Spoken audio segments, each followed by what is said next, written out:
South Korean President Moon Jae-in says he's open to a possible meeting with North Korean leader Kim Jong Un if certain conditions are met. His comments come just one day after historic talks between the two countries. It marked the first time the two Koreas have met in more than 2 years. During the meeting, the North agreed to send athletes to next month's Winter Olympics in South Korea. Officials also say they are laying the groundwork for possible talks on the North's nuclear weapons program.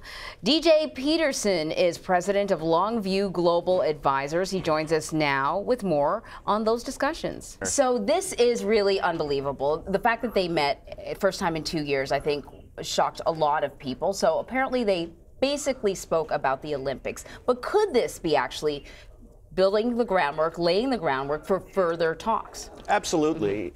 They've had a wide range of talks in the past about family reunification, around cultural issues, and of course, military issues. So this is a good, important first step, and I expect that there'll be more discussions to come in the coming days and weeks. DJ, we know that Kim Jong Un, and in fact the North Korean regime's strategy over the course since the armistice has been to reunify the Korean Peninsula. We know that he's very much about his image when it comes to his people. How does this play in North Korea, if at all? Do you think that North Koreans are aware that high-level meetings are happening between the two Koreas? Absolutely. And how do you play that? Right. Well, if you just look at the coverage of the meetings that they had yesterday, very high-level press coverage in the South. They had the same coverage in the North, just with different tapes, so to speak. I think it's very important that the North Korean team is seen at the Olympics. It's a national pride. They have a lot of pride in their teams, and they've participated in the past in Olympic events. They've participated in sports arenas, in different, in tennis and soccer. So this is important to their national pride, that they want to be seen as, part of the international community. Obviously, talking about the Olympics is sort of a safe topic. Their nuclear program, perhaps not. But you said that you thought that this could be laying the groundwork for further talks. So what other safe topics are there? Where could they go from here? Well, there's been the long-term issue of family reunification. That's very important to both sides. They see it really as one country, ultimately, in their own eyes, from the North and from the South. So this idea of presenting kind of some level of unity, cultural exchanges, is another important way that they can communicate to both their peoples that we're still one country, we're still one people, we're one nation in a way. So they're very easy topics, or easier certainly.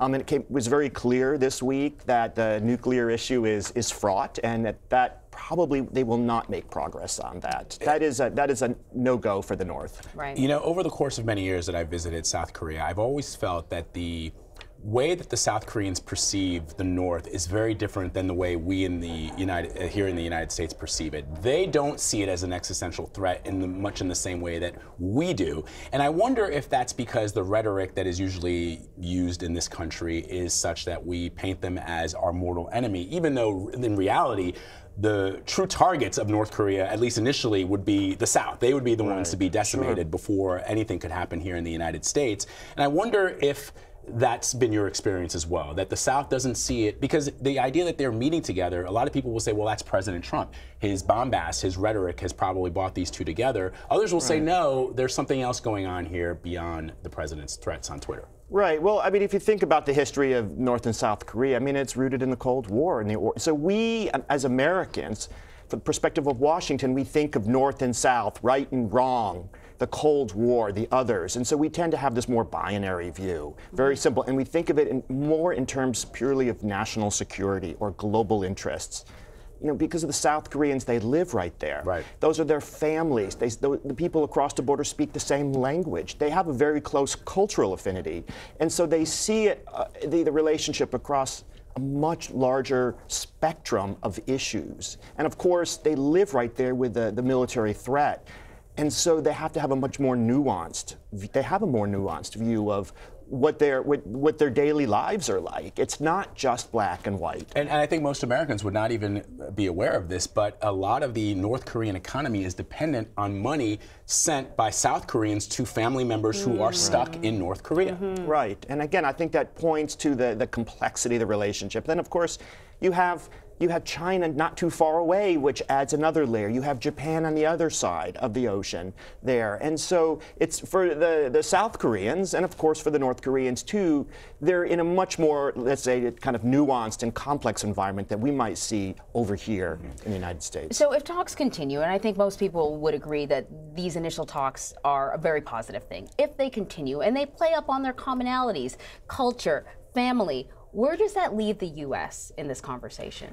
That's a great question. I believe that the U.S. position that the North must denuclearize, that is an ultimate condition, is really untenable at this point. The North has nuclear weapons, so they're not going to give them up.